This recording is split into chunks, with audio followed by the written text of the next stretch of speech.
खुदावन आज कोई भी इस वचन को सुन के सेम ना रहे। आपने 12 पॉइंट्स को सुना जो मैं प्रचार करता आ रहा हूं। 12 में से 10 आप सुन चुके हैं, जो आपकी कैपेसिटी को बढ़ाते हैं, आपकी लाइफ को सेम नहीं रहने देते। नम्रता और पश्चाताप, फेलोशिप करना खुदा से और दूसरे को सर्व करना, उदारपन और भलापन, फास्टिंग करना और अपने आप का सेल्फ डिनायल करना, वेट करना, स्टिल रहना, प्रार्थना वाला हृदय रखना, talk to the lord all the time. जो भी करना है गुप्त में करना, चाहे वो दान हो और प्रार्थना हो और चाहे उपवास हो। ऑर्डर को फॉलो करना और मैनेजमेंट को फॉलो करना, क्योंकि वो परमेश्वर की ओर से है। डर की आत्मा के अनुसार ना चलना और 10वां संयम रखना। ये वचन आप सुन चुके हैं। आज मैं एक बहुत इंपॉर्टेंट विषय के ऊपर बात करूंगा, वो है अपनी थिंकिंग को सेट रखना। इस क्रिश्चियनिटी में अगर आपकी थिंकिंग राइट नहीं है, इवन आप चर्च के मेंबर हैं, आप एक ऐसे ग्रुप के मेंबर हैं जो खुदा के कामों के लिए बुलाया गया है, आप एक विजन के मेंबर हैं, चाहे क्लोज मेंबर हैं जो परमेश्वर के कामों के लिए बुलाए गए हैं, अगर आपकी थिंकिंग राइट नहीं है, आप परमेश्वर के उस ब्लेसिंग को कभी भी हासिल नहीं कर पाएंगे। यह वेरी इंपॉर्टेंट टॉपिक है आज का, क्योंकि सब कुछ होते हुए भी आपके हाथ में कुछ नहीं आएगा। और मैं ये चाहता हूं कि आप इस वचन को बड़े ध्यान से सुने।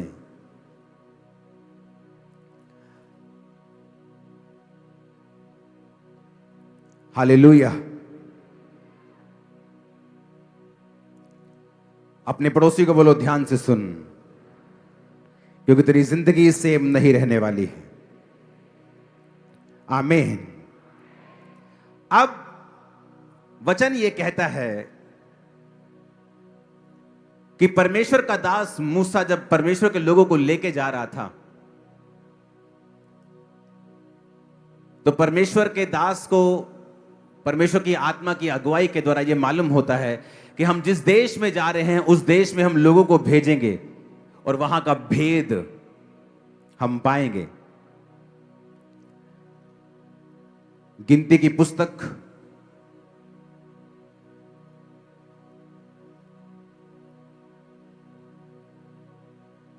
सब लोग खोलेंगे,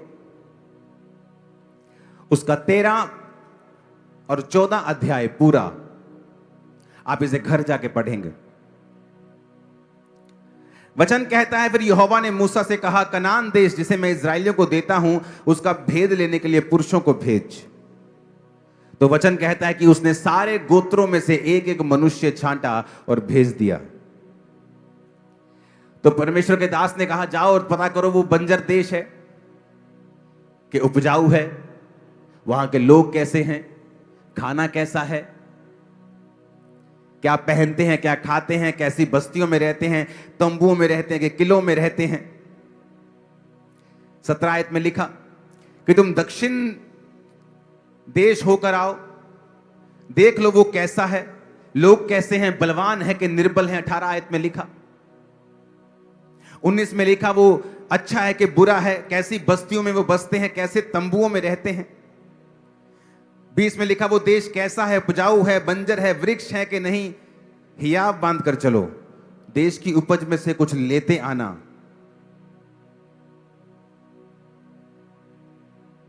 हालेलुया। 25 में लिखा 40 दिन बाद वो उस देश का भेद लेकर लौट आए और परान जंगल के कदाइश नामक स्थान में मूसा और हारून और इस्राएलियों की सारी मंडली के पास पहुंचे और उन्होंने संदेश दिया और देश के फल दिखाए। उन्होंने मूसा से कहा, जिस देश को तुमने हमको भेजा उसमें दूध और शहद की नदियां बहती हैं, पर उस देश के निवासी बलवान हैं, नगर गढ़ वाले हैं, बड़े हैं, अनाकवंशी वहां रहते हैं, अमालेकी रहते हैं, अमोरी यबूसी रहते हैं, समुद्र के किनारे किनारे यर्दन के तट पर कनानी बसे हैं।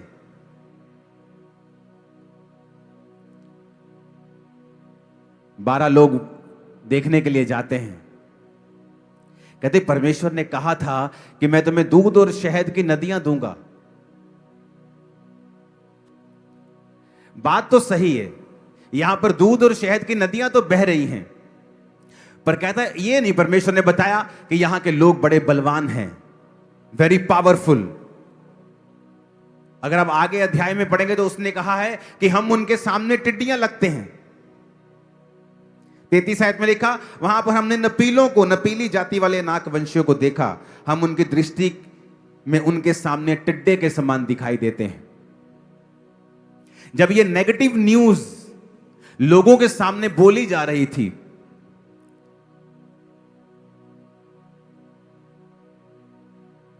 दो लोग ऐसे थे जिनकी सोच उन 12 से अलग थी।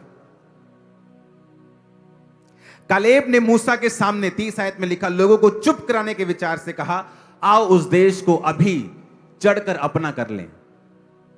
It's a very spiritual thing. अब ध्यान से समझना कि 12 लोग कहीं गए और आकर हम पूरी प्रजा के सामने एक्सप्लेनेशन दे रहे हैं कि वो देश सच में मधु की नदियां बहती हैं, सचमुच आशीष है।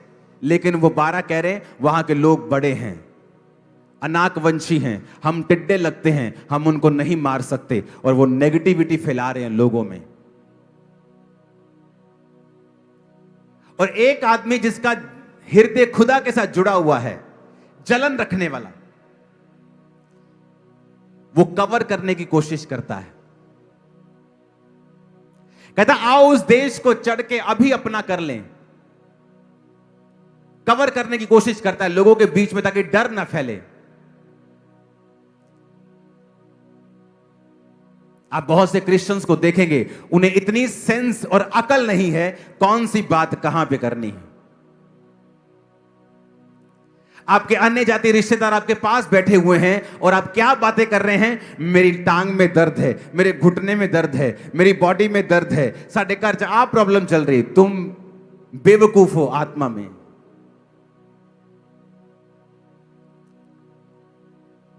परमेश्वर ने कहा था वहां दूध और शहद की नदियां बहती हैं। जब तुमने इतना ही देख लिया था तो विश्वास करते कि प्रभु ने सच कहा था। अगर उसने सच कहा है दूध शहद की नदियां बहती हैं, तो जो हमें मिस्र के राजा के पंजे से छुड़ा लाया है वो इन राजाओं को भी हमारे हाथ में कर देगा। पर नहीं, उनका विश्वास कमजोर था, इतनी नेगेटिव थिंकिंग थी, कौन सी बात कहां पे करनी है। बहुत से क्रिश्चियन लोगों को सेंस और अकल बिल्कुल नहीं है।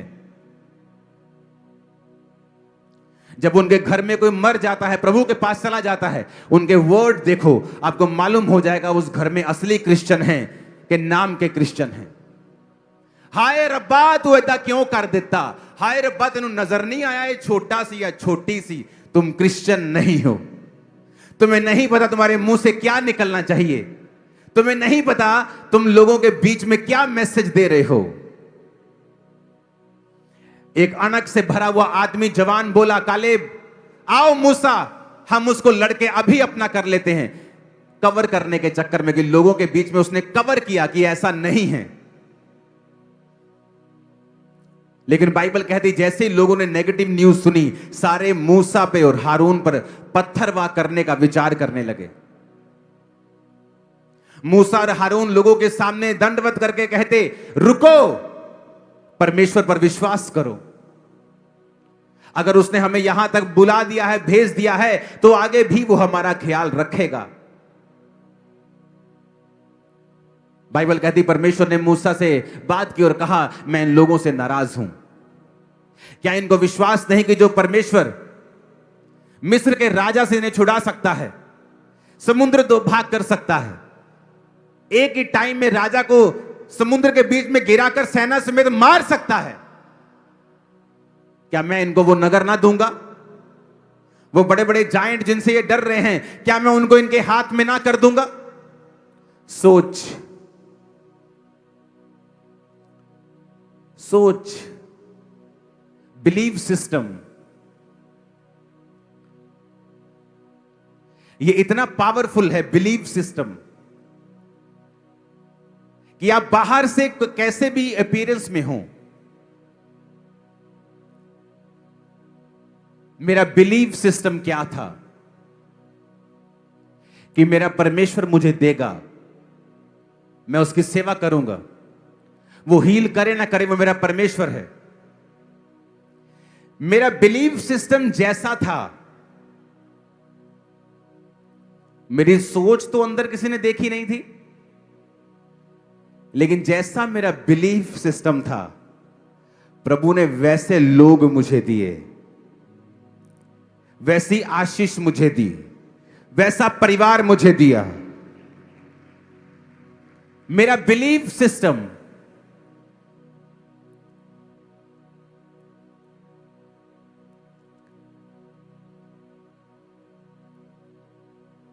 पास्टर बोलते मेरी पुलपट पे फायर नहीं है, मेरे जीवन में फायर नहीं।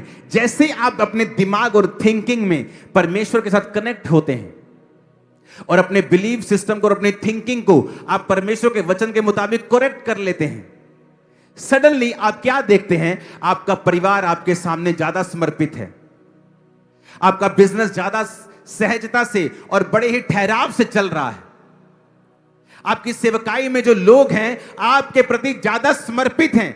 आपने कुछ नहीं कहा, आपने कोई सरमन नहीं दिया मेरे अधीन रहो, आपने नहीं कहा मुझे प्यार करो, पर आप देखते हैं लोग आपसे प्यार करते हैं, वो लोग आपके अधीन हैं, लोग अपना जीवन छोड़ के आपके यहां पर सेवा करने के लिए आ चुके हैं। रीजन क्या?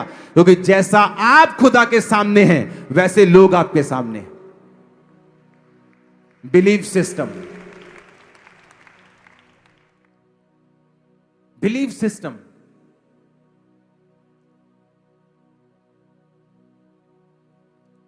परमेश्वर ने कहा अब ये लोग जो कहते हैं कि हम अपने बच्चों और वाइफ को मरवाना नहीं चाहते, मैं इनसे कहता हूं कि 40 दिन ये उस देश का भेद लेने के लिए गए थे, अब 40 साल ये जंगल में फिरेंगे,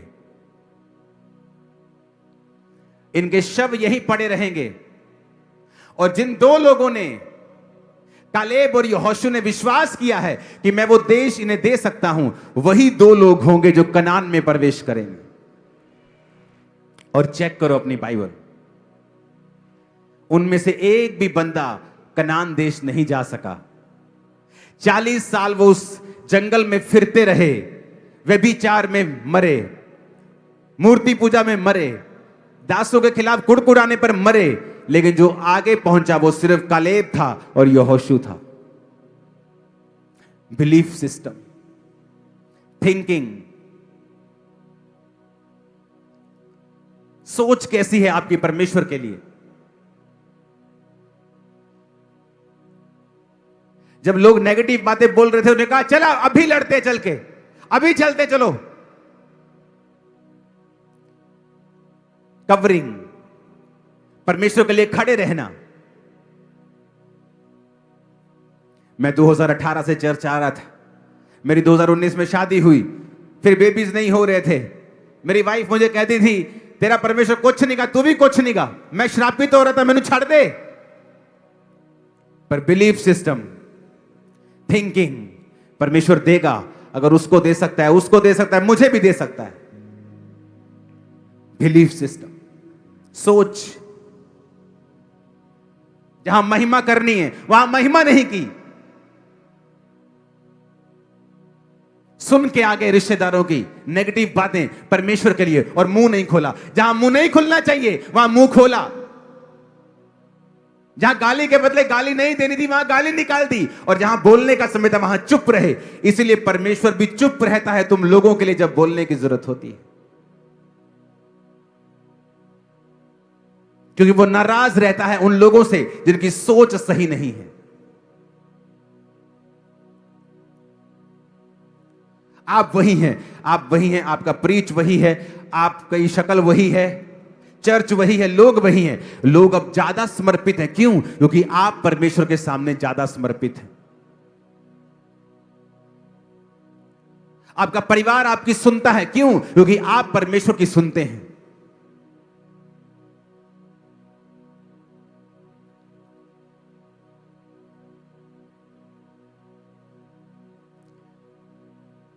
मैं मैरिज नहीं करना चाहता था। मैं सोचा था मैरिज करके मैं फंस जाऊंगा, और परमेश्वर की सेवा में लगा रहा, और परमेश्वर ने कहा नहीं, मैरिज करनी है। 5 जनवरी डिसाइड हुआ मैरिज करनी है, और 17 जनवरी मेरी एंगेजमेंट हो चुकी थी। उसी साल मैरिज हो चुकी थी। आज मेरी वाइफ चर्च का एडमिनिस्ट्रेशन ब्रांचेस संभालती, ग्रो हो रही है चर्च, क्योंकि वो काम कर रही है।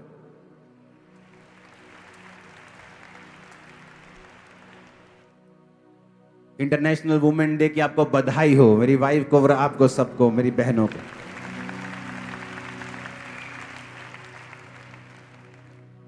परमेश्वर आपको वैसे ही लोग देगा, वैसा ही परिवार देगा, जब आपकी सोच सही होगी,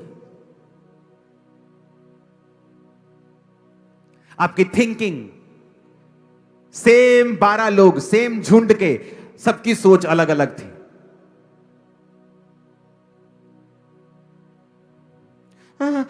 ठीक है, लेकिन मैं टाइट ते विश्वास नहीं करता।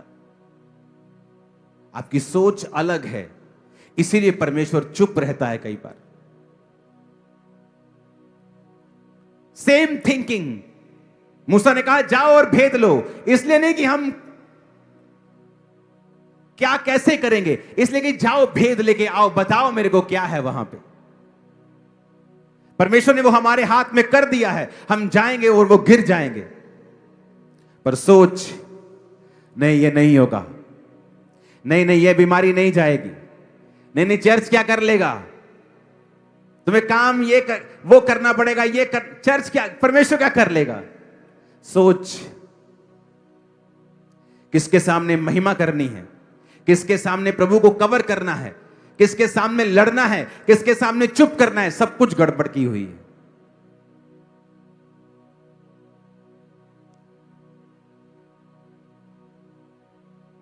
हालेलुया।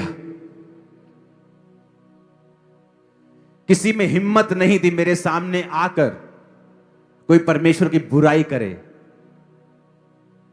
या मुझे विश्वास से बहकाए, क्योंकि उनको मालूम था मेरा स्टैंड कैसा है।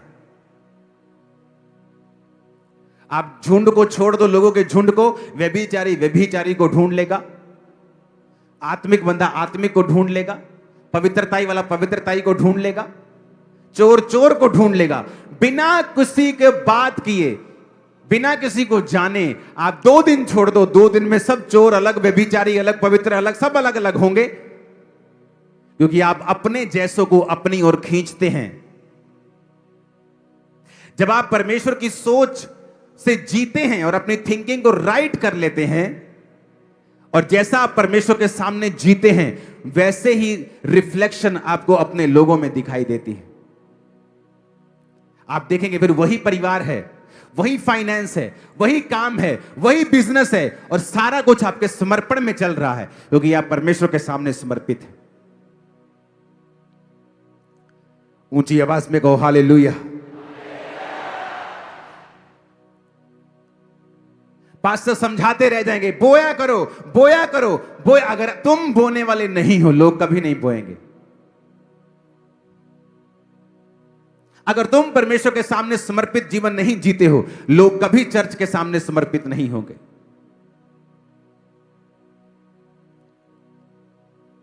अपने पड़ोसी को बोलो, अपनी सोच, अपना बिलीफ सिस्टम, इसको सही कर। अविश्वासी ना हो, पर विश्वासी हो। ऊंची आवाज में कहो आमीन।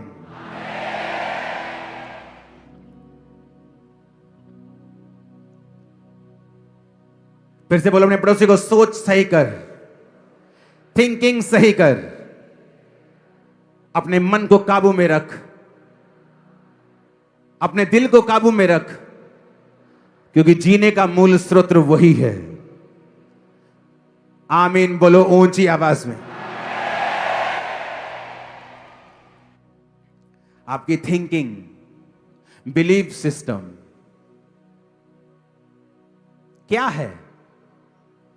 कितना बड़ा समझते हैं आप परमेश्वर को? क्या सोचते हैं वो आपके लिए क्या करेगा?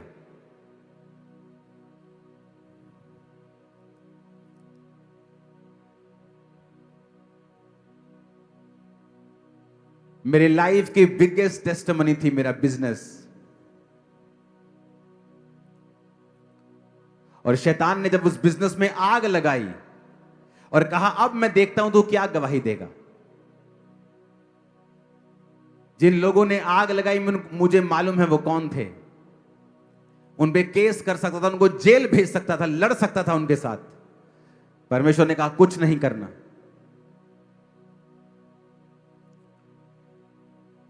और जब मेरी मैरिज हुई, मेरी वाइफ उन्हीं लोगों में से है, उसी जाति में से है। परमेश्वर ने मेरी लाइफ के सबसे कड़वे अनुभव को सबसे बेस्ट और सबसे मीठे अनुभव में बदल दिया जब मैंने अपना थिंकिंग सही रखा। बिलीफ सिस्टम, थिंकिंग क्या है मेरी? क्या मैं विश्वास करता हूं कि उस आग में भी, उस परीक्षा में भी क्या परमेश्वर मेरे संग हैं और सब बातें मिलकर भलाई को पैदा कर रही हैं? Belief system. यहां पे गड़बड़ होती है जब आप झुंड में रह के भी आशीष नहीं पा पाते हो। Belief system.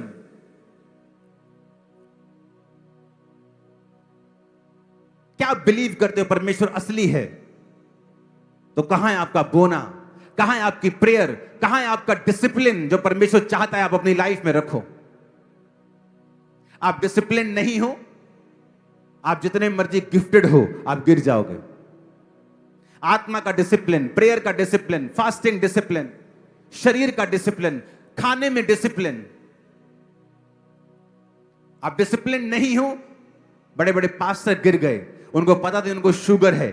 प्रार्थना करने के बजाय, डाइट चेंज करने की बजाय, एक्सरसाइज करने के बजाय, प्रेयर करने के बजाय मीठे में मीठा खाते जा रहे हैं, ये सोच के परमेश्वर करेगा। आपको परमेश्वर डिसिप्लिन, अपनी बॉडी को रिस्पेक्ट करने के लिए भी बोला है। कुछ देर के लिए उन चीजों को छोड़ दो। एक दिन आएगा जब आप हील होंगे और सिर्फ सारा कुछ खाएंगे पिएंगे, बट डिसिप्लिन नहीं है। शरीर में कोई डिसिप्लिन नहीं, प्रार्थना का कोई डिसिप्लिन नहीं। इसलिए प्रभु ने कहा 8 बजे का टाइम पवित्र करके साइड पे कर दो। आज हमारे घर में 7:55 पे प्रेयर की बातें शुरू हो जाती, बच्चे तैयार होने शुरू हो जाते। 7:55 हो गया, 7:55 हो गया, मुझे भी तैयारी शुरू हो जाती। 8 बजे हम प्रेयर में होते हैं। डिसिप्लिन। और मैं जानता हूं जो लोग 8 बजे रोज प्रेयर में बैठते हैं, 9:30 तक अपनी चेक कर लो प्रेयर लाइफ। आपको बिल्कुल ड्राई फील नहीं हो रही होगी, बिल्कुल सूखा नहीं होगा। आप सेटिस्फाइड होंगे कि हाँ ओके है सब कुछ। आप बहुत आगे बढ़ना चाहते हैं, सामर्थ्य पाना चाहते हैं, आप और प्रेयर करें, लेकिन वो इनफ प्रेयर है आपको बचाए रखने के लिए। आमीन। आपका बिलीफ सिस्टम डिपेंड करता है आपकी अगली लाइफ कैसी होगी, कहां तक आप जाएंगे, कैसी अचीवमेंट्स आप हासिल करेंगे। आपकी थिंकिंग, आपकी सोच। आमीन। अगर वो भाई हट जाता, 18 में आ रहा है, 19 में शादी हुई, तो पहला क्वेश्चन ये बनता कि प्रभु तूने मेरी ऐसी जगह शादी करवाई क्यों जहां बेबी नहीं हो।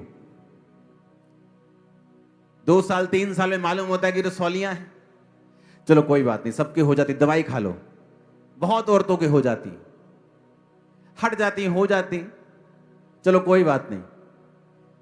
थोड़े साल बाद फिर टेस्ट कराया, अब यूट्रस छोटा हो चुका है, फॉर्म चेंज हो गई है, ओवरीज एग नहीं पैदा कर रही हैं, रसौलियां जड़ वाली हो चुकी हैं, यूट्रस श्रिंक हो चुका है, अब निकालना पड़ेगा। अब चैलेंज है थिंकिंग, बिलीफ सिस्टम। चर्च आना छोड़ा नहीं, और परमेश्वर सपनों में अपने दूत को भेजते हैं, टच करते हैं। सेम मंथ प्रेगनेंसी होती उसी यूट्रस में, और बेबी बाहर आता है 9 महीने बाद।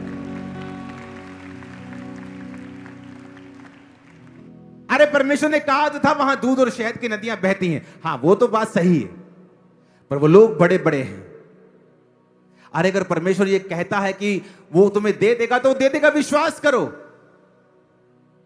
नहीं, हम आंखों के अनुसार चलेंगे, सेंस के अनुसार चलेंगे, जो महसूस करते हैं उसके अनुसार चलेंगे। और वचन कहता है विश्वास के बिना उसे प्रसन्न करना अनहोना है। बहुत से लोगों ने सेवकाई शुरू की लेकिन कभी एंड नहीं कर पाए, क्योंकि बीच में चैलेंजेस आएंगे, चुनौतियां आएंगी। आप बिलीव सिस्टम अगर आपका कड़क होगा, माथा कड़क होगा, विश्वास कड़क होगा, तभी आप सेवा कर पाएंगे, नहीं तो नहीं कर पाएंगे।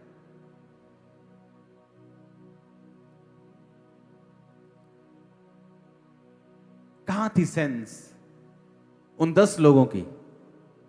उन्होंने ये नहीं सोचा कि हम लोगों के सामने ये बातें कह रहे हैं, लोगों का विश्वास हिल जाएगा।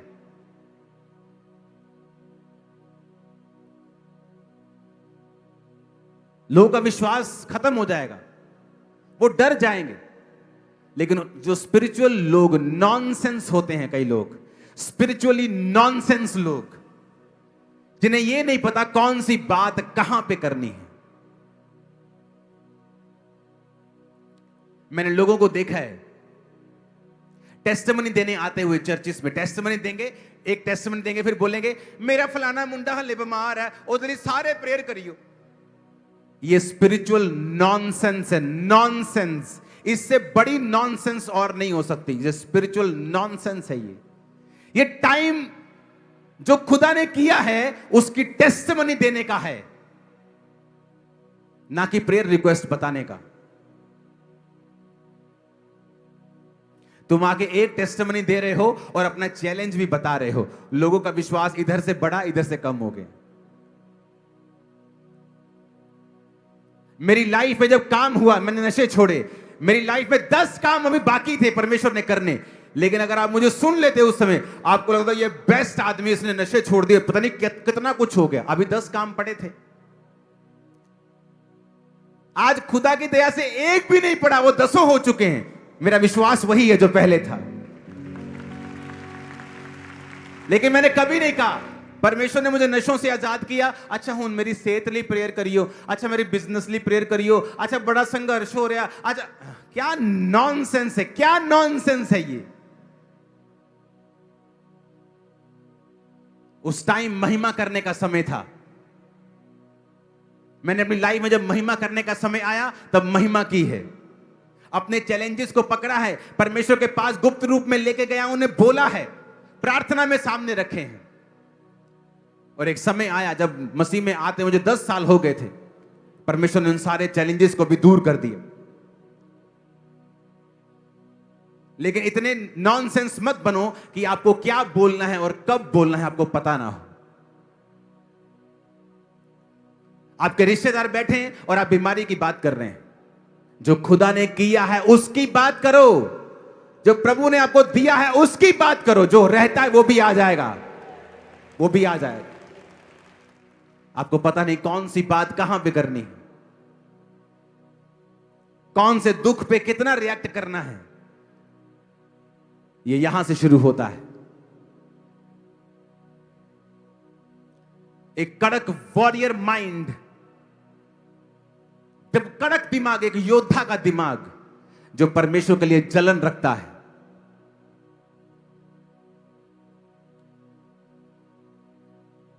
जलन रखता है जो परमेश्वर के लिए। इस सेवकाई में बहुतों लोगों के गिरने का कारण यह था कि वो पीठ पीछे नेगेटिव बातें करते थे सेवकाई की, और सारी आशीषें इसी सेवकाई से लेते थे। आज सबके बुरे हाल हैं, उन्हें मालूम नहीं था, वो उनकी सोच रॉन्ग है। आज सभी पछताते हैं, लेकिन टाइम नहीं है अब रिस्टोर होने का। और वो लोग जो जानते थे कि परमेश्वर ने इस सेवकाई को खड़ा किया है, आज उन लोगों से 10 गुना ज्यादा आशीषित हैं। चेक कर लो उनकी जिंदगियां जाके, 10 गुना ज्यादा। उनके परिवार, उनके बच्चे, उनकी फैमिली, उनका फाइनेंस उन लोगों से 10 गुना ज्यादा ब्लेस्ड है। सोच, थिंकिंग।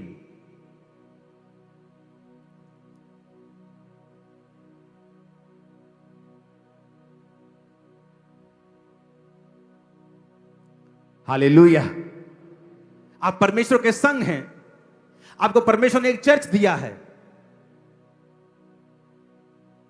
लेकिन व्यभिचारी लोग होते हैं ना, चलेंगे अपनी वाइफ के साथ, देखते जाएंगे दूसरे की वाइफ। स्कूटर पे अपनी बिठाई होती है और देख देख एक्टिवा वाले को रहे होते हैं। व्यभिचारी होते हैं ना कई, वैसे ही आत्मिक व्यभिचारी होते हैं। जहां किसी चर्च में रहे, सुन किसी चर्च को रहे होते हैं और कंफ्यूज रहते हैं कि हमने करना क्या है लाइफ में। परमेश्वर जब आपको एक चर्च दी है, उसके साथ अंग संग सब, पैसा, ताकत, बरकत, प्रेयर, फास्टिंग सब लगा दो, क्योंकि परमेश्वर ने वो आपको दिया है और उसी में आपकी बरकत है और किसी में नहीं। जाके चेक कर लो, जांच लो इस वर्ड को, जाओ इसको परख लो, जाओ, आपको मालूम हो जाएगा। तो सोच, थिंकिंग, आप थिंकिंग में वॉरियर बनते हैं पहले, सोच में। आपने जब सोच को काबू कर लिया, आपकी लाइफ काबू में आ जाती है। आमीन। आपके अंदर परमेश्वर की अणक है क्या? जलन है?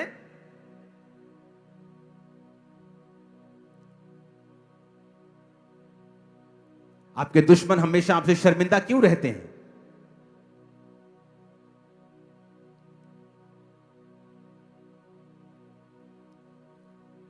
लोग चाहे जहां मर्जी चले जाएं,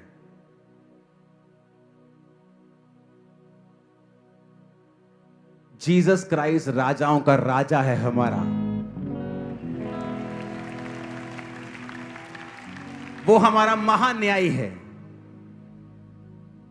उसका हाथ हमारे सिर के ऊपर है और बड़ा वाला हाथ है, छोटे वाला नहीं। आपके अंदर परमेश्वर की अणक होनी चाहिए।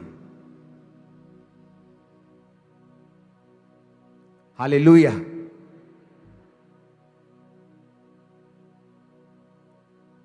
लोग आप पर लाख तोहमतें लगाएं, कोर्ट में चले जाएं, लेकिन साबित भी तो करना होगा जो वो बोलते हैं, और वहां पे वो झूठे और निठल्ले साबित होंगे।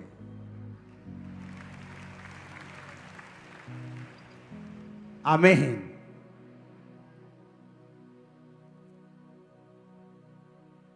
अपनी सोच को चेंज करो और बाइबल की सोच अपना लो और विश्वास करो जो परमेश्वर ने कहा है। वो देखने में इम्पॉसिबल लग सकता है, सोचने में असंभव लग सकता है, लेकिन है नहीं। विश्वास करना परमेश्वर के ऊपर। उसको आदत है वहां से रास्ता निकालने की जहां कोई रास्ता नहीं। उसको आदत है समुद्र में दो भाग करने की और रेगिस्तान में नदियां बहाने की। आपको जस्ट अपना बिलीव सिस्टम जो है वो सेट करना है, कड़क करना है, इसको जलन रखनी है परमेश्वर के लिए और खड़े रहना है परमेश्वर के लिए। लाइफ सेम कभी नहीं होगी। यीशु मसीह के नाम में आमीन। ऊंचा चाहिए चर्च।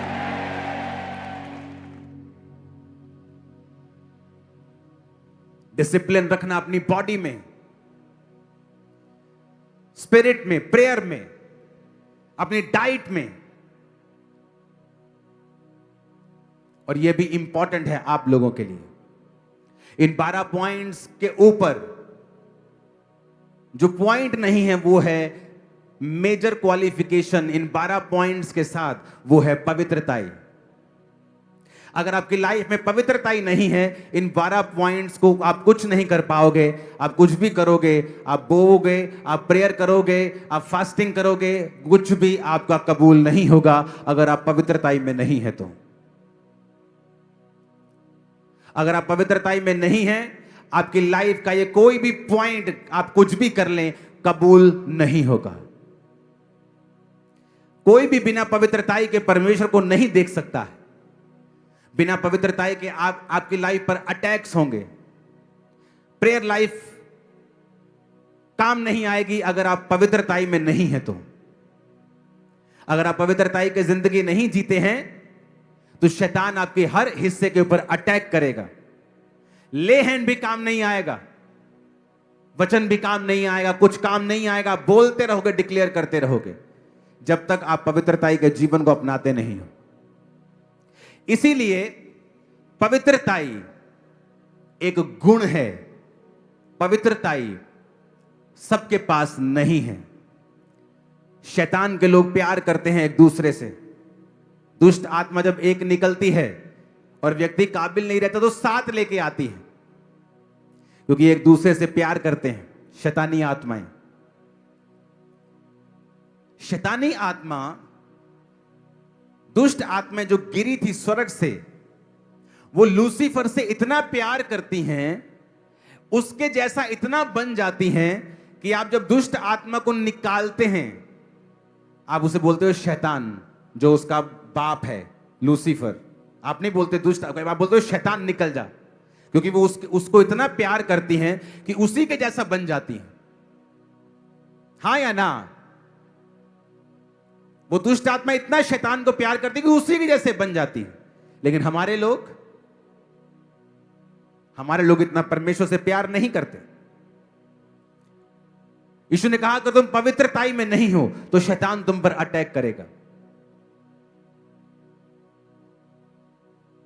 जब पवित्रताई में कमी होती है, शैतान आपकी लाइफ में एंटर करता है। कोई ले हैंड काम नहीं आएगा, प्रेयर काम नहीं आएगी, फास्टिंग काम नहीं आएगी, तौबा काम करेगी। वहां शैतान भी शैतान से प्यार करता है, तुम भी प्यार करते हो, पर प्यार टॉप पे नहीं है, टॉप पे पवित्रताई है। इसलिए दूत जब प्रभु को देखते हैं कहते हैं, पवित्र पवित्र पवित्र सेनाओं के यहोवा, पवित्र पवित्र पवित्र। प्रेमी प्रेमी प्रेमी नहीं कहते, पवित्र, क्योंकि प्रेम भी पवित्रताई से निकलता है जब वो परमेश्वर की ओर से होता है। और वो प्रेम जो अपवित्रताई से पैदा होता है वो शैतानी है। हालेलुया। अगर आप अपने हस्बैंड अपनी वाइफ के साथ नहीं हैं तो आप पवित्रताई में नहीं। अगर आप अपनी वाइफ से दूर हैं तो भी आप पवित्रताई में नहीं हैं, क्योंकि वचन कहता है आप तुम दोनों एक मन हो और एक तन हो। बहुतों जोड़ियों ने अपने स्पाउस को व्यभिचार में गिराया है जब उन्होंने अब उसका साथ नहीं निभाया। यह गहरी बात मैं आपसे कह रहा हूं। एक औरत आके मुझसे कहती है, मेरा हस्बैंड 60 साल का है, अभी भी मेरे साथ रहना चाहता है, वो चाहता मैं उतना रवा, मैं उतना सोमा है, मैं की करा। ये बात मुझे कहनी पड़ रही, डीप बात है। मैंने कहा अगर वो चाहता है तो तुम्हें पता है तुम्हारा शरीर तुम्हारा अपना नहीं है। वचन कहता है ये तुम्हारे पति का है, और तुम्हारे पति का शरीर उसका पति का नहीं बल्कि तुम्हारा है, तुम दोनों एक हो। कहती नहीं नहीं नहीं, ये ना शारीरिक गाल लाए थे। थोड़े दिनों में उसका पति उसी गांव के एक लड़की के साथ भाग गया अपने घर से। मैंने कहा अब बताओ क्या हुआ? तुमने गिराया अपने पति को, तुम हो असली इसके पीछे की कारण, क्योंकि परमेश्वर ने कहा है जो पति पत्नी हैं प्रार्थना के अलावा और किसी बात के लिए अलग अलग ना हो। और अब तुम जो कुंवारे हो और अगर तुम किसी के साथ शारीरिक होते हो तो तुम पाप में हो, चाहे तुमने उसे फ्यूचर में शादी क्यों नहीं करनी, तुम तब भी व्यभिचार में हो और पाप में हो, और उसका असर मरते दम तक तुम्हारी जिंदगी से कभी नहीं जाएगा, चाहे तुम तौबा कर लो। एकमात्र बाइबल में अपराध है व्यभिचार, जो वचन कहता है तुम अपने शरीर के खिलाफ भी करते हो और खुदा के खिलाफ भी करते हो। बाकी सारे पाप तुम खुदा के खिलाफ करते हो, लेकिन व्यभिचार एक ऐसा पाप है जो तुम दो चीजों के खिलाफ करते हो, अपने शरीर के और परमेश्वर के।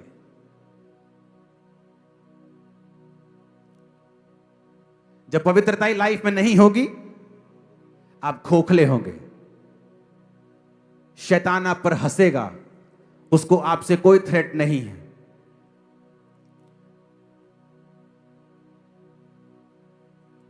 हालेलुया,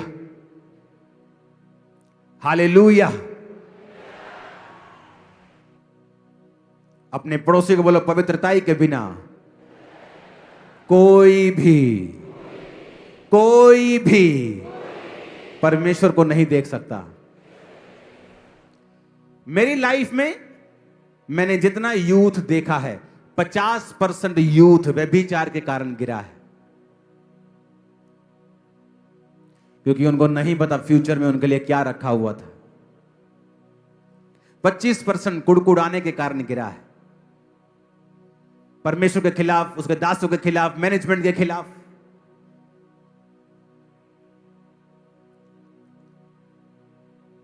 और जब पवित्रता ही लाइफ में होगी, नोट कर लेना, अपने रूम्स में से टांग दो उसको नोट करके। आपकी लाइफ का बड़े से बड़ा अटैक, बड़ी से बड़ी लानत, बड़ी से बड़ी बीमारी, चुनौती पवित्रताई में रहने के कारण कुछ ही सालों और महीनों में सदा के लिए खत्म हो जाएगा। कुछ भी हो, शैतान का अटैक हो, बीमारी का हो, गरीबी का हो, डिप्रेशन का हो, मैरिटल अटैक हो, फैमिली अटैक हो, एक्सीडेंट हो, इमोशनल प्रॉब्लम हो, एनी ट्रबल, जिस दिन आप फैसला कर लेंगे पवित्रताई में जीने का, मैं प्रभु में जिया हूं, 19 साल का था मैं जवान जब परमेश्वर में आया, और जैसा मेरा लाइफ स्टाइल था, सबसे ज्यादा मैं व्यभिचार में गिर सकता था, क्योंकि जितनी लड़कियां मेरे आसपास थी, लेकिन उनसे बचा रह के मैंने अपने शरीर के साथ भी किसी भी तरह का कोई पाप नहीं किया। जो आज व्यभिचार में फंसते हैं, कोई बोला मैं लड़की के साथ नहीं हूं, अगर तुम सेल्फ सेक्स में हो तो भी तुम व्यभिचार में हो, तो भी तुम व्यभिचार में हो, तुम अपने शरीर का आदर नहीं कर रहे हो। और इसीलिए आज लोग बीमार हैं ज्यादा, क्योंकि आपका फोन आपके लिए सबसे बड़ी बीमारी बन चुका है। इसमें नंगी औरतें, नंगे आदमी आपको झट मिल जाएंगे, आपको किसी पॉर्न साइट पे जाने की जरूरत नहीं, जस्ट सोशल मीडिया के खोलना शुरू कर दो, आपको मिल जाएंगे। मैंने, मेरी वाइफ ने फैसला किया हम अपने फोन से दूर रहेंगे, हम अब फोन पे नहीं रहते हैं।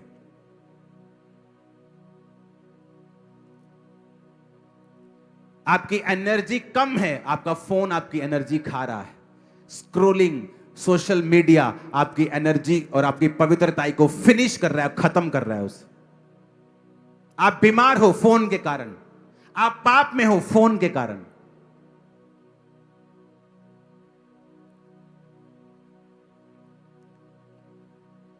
जिस दिन आप पवित्रताई के गुण को अपना लेंगे, जाओ चैलेंज करता हूं, अपनी चुनौतियां लिख के रख लो, लिख के, समझ के, बोल के नहीं, सोच के नहीं रखनी, लिख के। मेरी लाइफ की सबसे बड़ी चुनौती क्या है? जाओ, एक भी चुनौती रह गई तो आ जाना, एक भी रह गई तो, एक भी, सब खत्म हो गया। सिर्फ पवित्रताई, सिर्फ पवित्रताई जिस दिन आपने शुरू कर दी,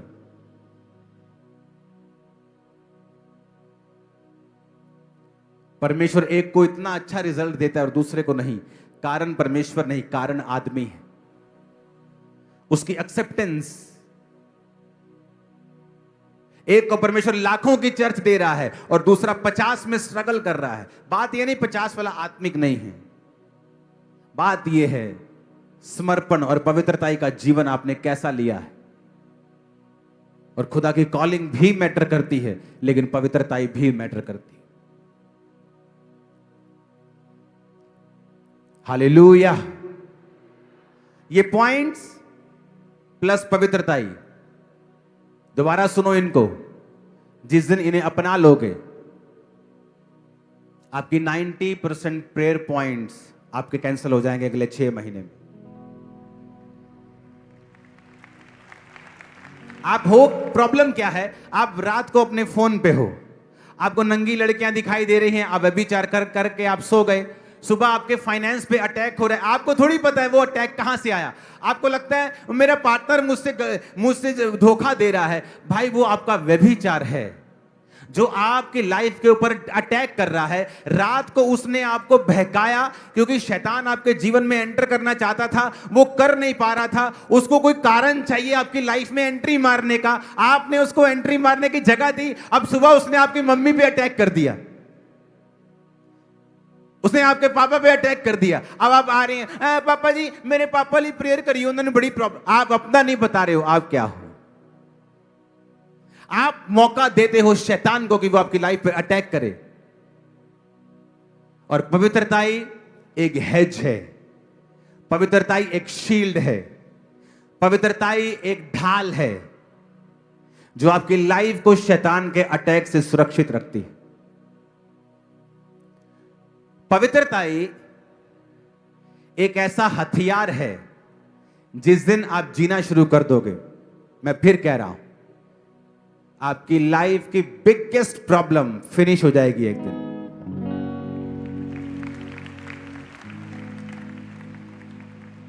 खत्म हो जाएगी वो।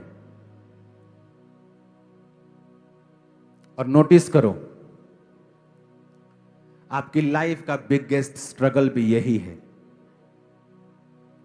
किसी को शैतान चोरी करके अपवित्र कर रहा है, किसी को व्यभिचार से, किसी को दूसरी जगहों पे जाने से, वो उस पवित्रताई को फिनिश कर रहा है ताकि आपकी लाइफ में एंटर कर सके।